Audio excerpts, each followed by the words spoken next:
A young nurse comforted a dying patient, unaware the patient's will would change her life. That's what people would say later, when they tried to make sense of it all.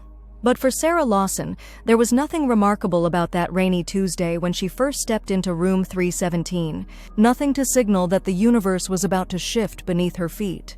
The hospital corridors of Mercy General felt particularly sterile that morning. Sarah pulled her thin cardigan tighter as she made her rounds, clipboard pressed against her chest like armor. 3 years into her nursing career, and the endless beeping of monitors had become the soundtrack to her increasingly hollow existence. Her once bright blue scrubs now seemed faded, much like her enthusiasm for a profession that had promised fulfillment but delivered exhaustion. "New admission in 317? Nurse Martinez said, sliding a chart across the nurse's station counter. "Terminal pancreatic cancer. Doctor gives him maybe 2 months, probably less." Sarah nodded, not fully looking up. These days, she tried not to learn too much about the patients who wouldn't be going home. It was easier that way. Easier to check vitals, administer medications, and perform her duties without carrying their stories home to her empty apartment each night. "Name's William Everson. 74. No family listed." Martinez hesitated. "He specifically requested a minimum of intervention.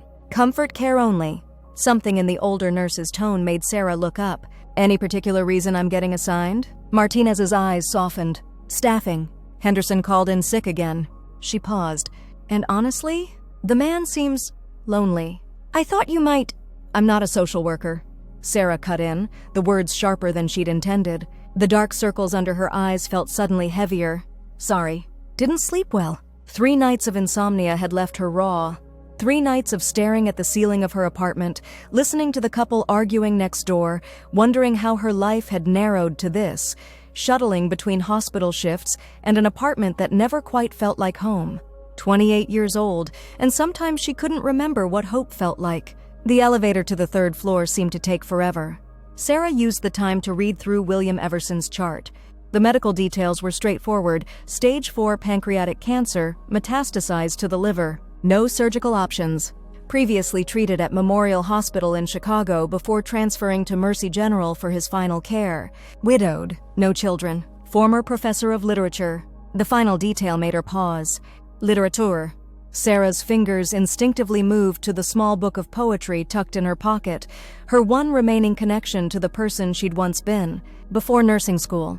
Before David left. Before her mother's funeral. Before life had ground her down to functional routines and dreamless sleep. Room 317 was at the end of the east wing, with a window overlooking the hospital's small courtyard. Sarah knocked softly before entering, the practiced neutral smile already fixed on her face. "Mr. Everson? I'm Sarah, your nurse for today." The man in the bed was thin, cancer thin, his skin stretched across pronounced cheekbones. But his eyes, when they opened, were startlingly clear and blue against the pallor of his face. They assessed Sarah with unexpected sharpness. "Ah," he said, his voice stronger than she'd anticipated. "They've sent me a tired angel." Sarah's rehearsed introduction faltered. "I what?" "You're exhausted, my dear." He gestured weakly to the chair beside his bed. "Please sit before you fall." Nobody had told her to sit down in years. The surprise of it, the gentle authority in his voice, had her sinking into the chair before she could think better of it. "I'm supposed to be checking your vitals," she said, clutching her clipboard. "And you will." William's smile created a constellation of wrinkles around his eyes. "But first, tell me why a young woman with poetry in her pocket looks like she's carrying the weight of the world on her shoulders." Sarah's hand moved instinctively to her pocket, where the slim volume of Mary Oliver poems had left its familiar outline. "How did you—" "I've spent my life studying literature and people." His breathing was labored, but his gaze remained steady. "Both have shape and rhythm, both tell stories. Yours seems to have lost its cadence." Something cracked then, a hairline fracture in the careful wall Sarah had built around herself. She couldn't name it, this sudden urge to be honest with a dying stranger when she'd spent months deflecting concern from friends. "I'm just tired," she said, falling back on the simplest truth. "It's been a long week." William nodded, his eyes never leaving her face. "It's been a long life, I suspect." The statement hung between them, both knowing he wasn't talking about himself. "I should check your vitals," Sarah said, rising from the chair and reaching for her stethoscope. Professional distance. That's what she needed. William submitted to her examination without complaint, but when she finished, he asked, Would you mind opening the blinds? It's a gray day, but I'd still like to see it. Sarah crossed to the window. Rain streaked the glass, turning the world beyond into an impressionist painting, blurred greens and grays. She tugged the cord and muted daylight filled the room. Thank you, William said quietly. I've always loved the rain. Makes everything clean again, don't you think? Sarah didn't answer. Instead, she made notes on his chart, focusing on numbers and measurements instead of the way his questions seemed to seep into places she'd kept dry for too long. You don't have to talk to me, William continued, his voice gentle. But I hope you'll come back tomorrow. I have a feeling about you, Sarah. I'm on shift for the next 3 days, she replied, professional mask firmly back in place. Is there anything else you need before I go? He seemed to consider this carefully. Perhaps you could tell me the name of the poet in your pocket? The question was so unexpected, so removed from the usual requests for pain medication or water or help to the bathroom, that Sarah answered without thinking. Mary Oliver. William's face brightened. Ah! Tell me, what is it you plan to do with your one wild and precious life? The familiar line from the summer day struck Sarah like a physical blow. How long had it been since she'd asked herself that question? Since she'd thought of her life as wild or precious? I need to continue my rounds, she said, moving toward the door. Of course. William settled back against his pillows. But perhaps tomorrow you might bring your book? It would be a comfort to hear some poetry. Sarah hesitated at the threshold. There are volunteers who come to read to patients, Mr. Everson. I can arrange. I don't want volunteers, he interrupted, suddenly looking every bit his 74 years. I want someone who understands why a person carries poetry in their pocket like a talisman.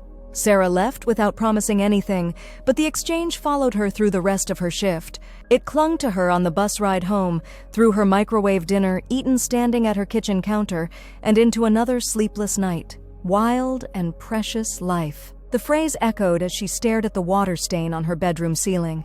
When had she stopped seeing her life that way? When had survival replaced living?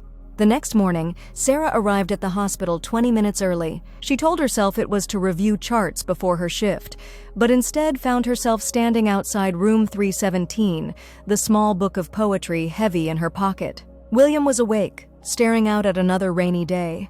He turned when she entered, and the smile that transformed his gaunt face made Sarah's chest tighten.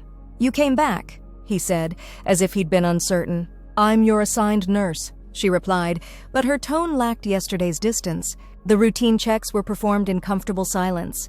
When she finished, Sarah hesitated, then pulled the book from her pocket. I thought maybe, while I'm on break later. William's eyes lit up. I would like that very much. Sarah nodded and left to continue her rounds, but for the first time in months, there was a subtle shift in her movements, a loosening around her shoulders, a lightness in her step that had been absent for so long she'd forgotten it could exist. 2 hours later, she returned to room 317 with a cup of tea for herself and one for William, though hospital policy discouraged such personal gestures. William sat propped against his pillows, looking out at the rain. Is the offer still open? Sarah asked, setting the tea on his bedside table. Always. He gestured to the chair, which seemed to have been positioned more deliberately beside his bed. Sarah sat, opened her book to a dog-eared page, and began to read. Wild Geese by Mary Oliver. Her voice was hesitant at first, but gained strength with each line. You do not have to be good. You do not have to walk on your knees for 100 miles through the desert repenting. You only have to let the soft animal of your body love what it loves. Something shifted in the room, in the space between them, as the words filled the air. When she finished the poem, Sarah looked up to find tears tracking silently down William's weathered cheeks. Thank you, he whispered. It's been a very long time since anyone has read to me. Sarah felt her own eyes burning. It's been a long time since I've read to anyone. It became their ritual. Every day, Sarah would complete her rounds, then return to room 317 during her break. She would bring tea, and sometimes William would convince her to smuggle in real coffee from the cafe across the street. What are they going to do? He'd ask with a mischievous glint. Kill me? The dark humor should have been shocking, but instead it felt like permission, to acknowledge the reality of his situation without drowning in it, to find moments of joy in the shadow of ending. Gradually, almost imperceptibly, Sarah began to share pieces of herself. How she'd once dreamed of becoming a writer before practicality led her to nursing. How she'd lost her mother to breast cancer 3 years ago. How her fiancé had left shortly after, unable to handle her grief. How nursing had become both salvation and prison, a way to help others while numbing herself. William listened with the attention of someone who knew the value of stories, who understood that being witnessed was sometimes the greatest gift one person could give another. In turn, he told her about his life, his 40-year marriage to Eleanor, who had died 5 years earlier, their decision not to have children, his career teaching literature at the university, the book of literary criticism he'd published to moderate acclaim, the students who still wrote to him occasionally. "I had a good life," he said one afternoon, 3 weeks into their unlikely friendship. "Not perfect, not always easy, but good. I have few regrets." Sarah, who at 28 felt consumed by regret, couldn't imagine such peace. "How do you do that? Accept everything so completely?" William considered her question, his breathing more labored than usual. The cancer was progressing rapidly now. They both knew his time was shortening. "I don't accept everything," he finally said.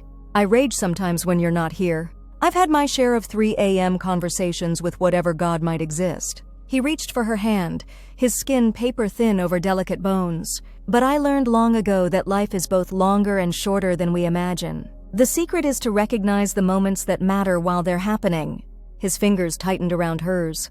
"This, Sarah, this is a moment that matters." That night, Sarah pulled out a notebook she hadn't touched in years. She began to write, halting at first, then with growing fluency. She wrote about William, about her mother, about the person she'd been and the one she'd become. Words flowed until dawn painted her small apartment in gentle light, and for the first time in months, Sarah felt something unfurling in her chest, something that felt dangerously like hope. The next day, William was noticeably weaker. His pain had increased, and Sarah adjusted his medication with careful hands. When she finished, he patted the edge of his bed. "Sit closer today. My hearing isn't what it was." Sarah hesitated, then perched on the edge of his mattress. From her pocket, she pulled not the Mary Oliver collection, but the notebook from the night before. "I thought, maybe I could read you something else today?" William's smile was tired but genuine. "I'd like that very much." Sarah read her words, raw, honest reflections about finding unexpected friendship in the shadow of death. When she finished, the silence between them felt sacred. "You're a writer, Sarah," William said finally.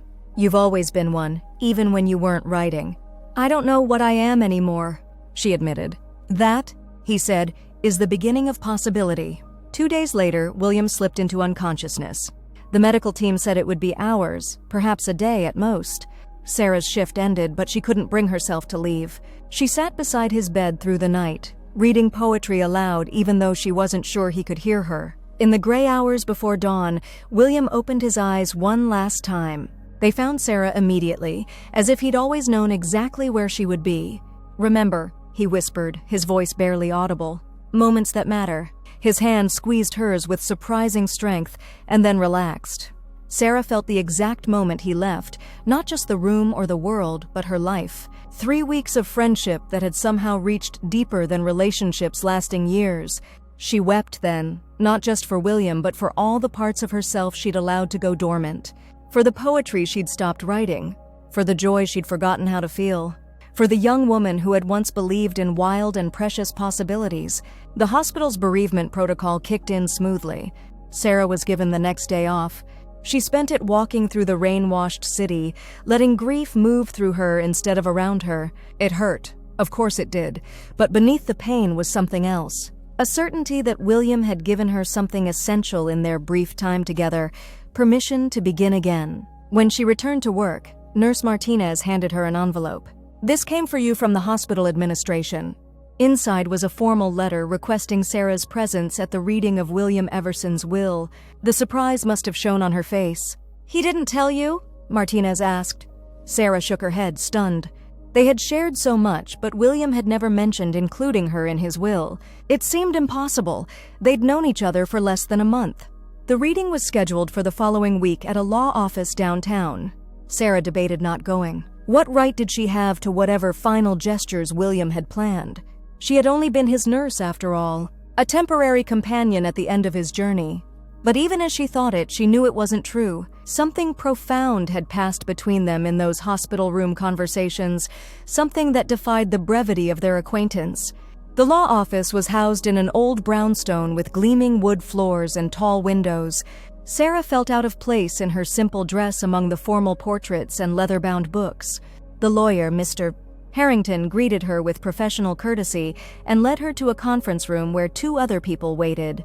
A distinguished-looking man in his 50s who introduced himself as Daniel Porter, William's oldest friend and colleague, and a woman about Sarah's age named Jennifer Lewis, who explained she had been William's research assistant during his final years at the university. "William spoke of you," Daniel said to Sarah, his expression warm.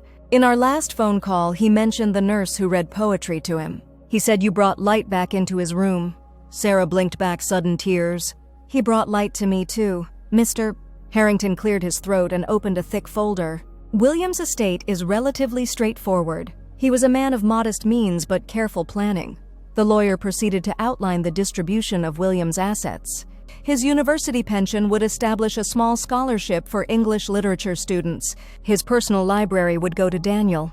His collection of rare first editions would be donated to the university.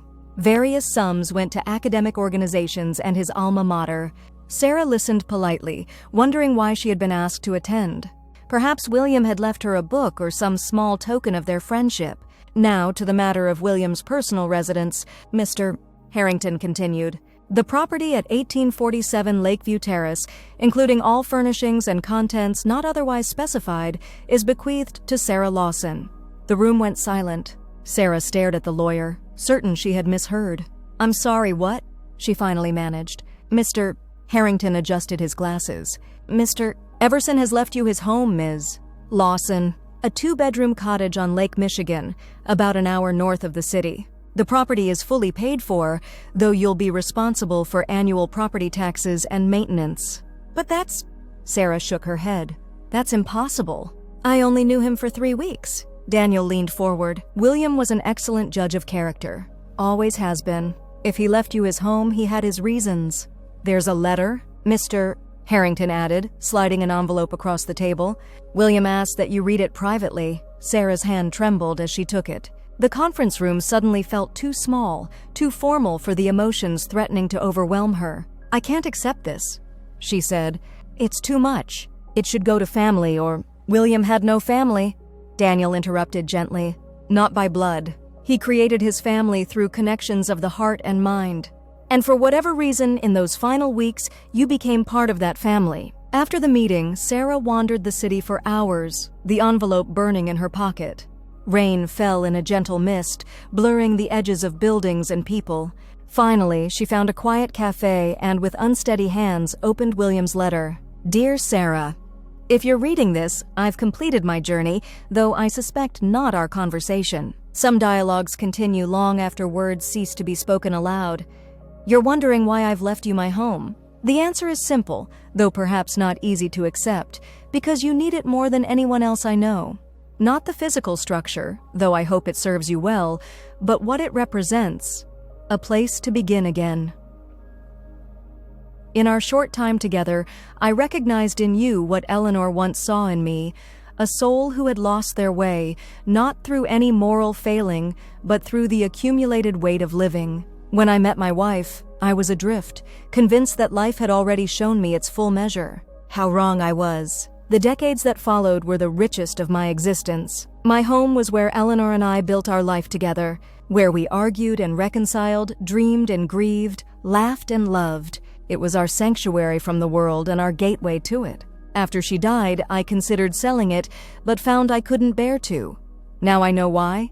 It was waiting for you. The cottage needs someone who understands the power of words, who knows that poetry isn't frivolous but essential. The desk overlooking the lake is where I wrote my book. Perhaps it's where you'll write yours.